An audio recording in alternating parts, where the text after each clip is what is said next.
السلام علیکم دوستو، آج کا نسخہ ان لوگوں کے لیے جن کو کھانسی ہے، زکام اور پرانی کھانسی، جس کو کچھ لوگ کالی کھانسی بھی کہتے ہیں، خشک کھانسی ہو گئی، بلغمی کھانسی، یا ایسی بلغم جو سینوں کو جکڑ لیتے نکل نہیں رہی ہوتی، بہت پرانی بلغم جو سینے میں جم جاتی ہے۔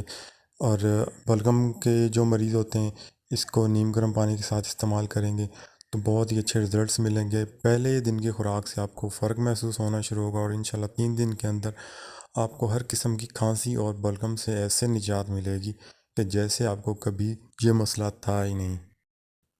ابھی آپ نے ملٹھی 250 گرام لینی ہے، رب السوس 2.5 تولہ لینا ہے، گوند کیکر 5 تولہ لینی ہے، اور گوند کتیرا یہ بھی آپ نے 5 تولہ لے لینا ہے، اور اس کے بعد سبستان 5 تولہ لینا ہے، خشخاش 5 تولہ، مغز بادام شیریں 2.5 تولہ، اور بادیان مطلب کہ سونف یہ بھی آپ نے 5 تولہ لے لینی ہے۔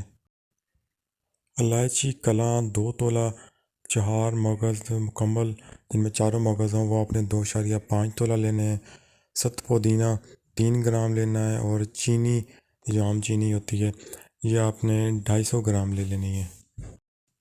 ابھی آپ نے کرنا کیا ہے کہ تمام جو چیزیں ہیں ان کو باریک پیس لینا ہے، اور بالکل باریک چھاننی سے یا کپڑے سے ان کو چھان لیں، اور سب سے آخر میں جو ہے ست پودینہ باریک کر کے مکس کر دیں۔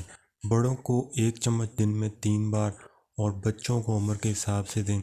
کھانا کھانے کے بعد آپ نے اس کو استعمال کرنا ہے۔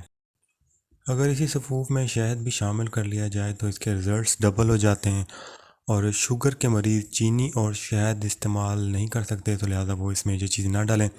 شہد کے ساتھ معجون بنانے کے لیے دوا کا 1 حصہ اور شہد 3 حصہ شامل کرنا ہے۔ یہ نسخہ کھانسی اور بلغم کے لیے نہیں بلکہ اثر معدہ، سینے کی جلن، سینے کی تیزابیت کے لوگوں کو بھی بنا کسی ڈر کے استعمال کرایا جا سکتا ہے۔ 1 ماہ سے بچے سے لے کر 100 سال کے بابے تک اسے استعمال کر سکتے ہیں۔ بہت ہی بہترین رزلٹس ہیں۔